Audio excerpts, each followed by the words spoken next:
अस्सलाम वालेकुम गाइस। क्या आपको पता है कि जब पहली वही नाजिल हुई थी तो हुजूर सल्लल्लाहु अलैहि वसल्लम पर क्या कैफियत तारी हुई थी? जब हुजूर घर आए तो हजरत हतीजा से कहा गया, हतीजा मेरे ऊपर चादर उड़ा दो, मुझे सर्दी का एहसास हो रहा है। तो हजरत हतीजा ने तसल्ली देते हुए और चादर उड़ाते हुए कहा, ए अल्लाह के रसूल, आपका रब आपको कभी भी बेआबरू नहीं होने देगा और आपको कभी भी जाया नहीं करेगा। ये हजूर की सीरत के 5 अहम पहलू हैं। इनको सुनना और अमल करने की पूरी कोशिश करना। जिनके अंदर ये अहम पहलू हैं उनको मुबारक हो, और जिनके अंदर नहीं वो प्लीज इनको जरूर अपनाएं।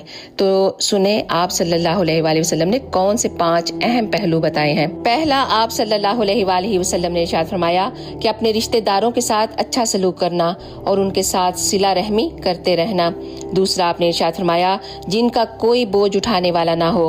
अगर तुम अतात रखते हो, अगर तुम में ताकत है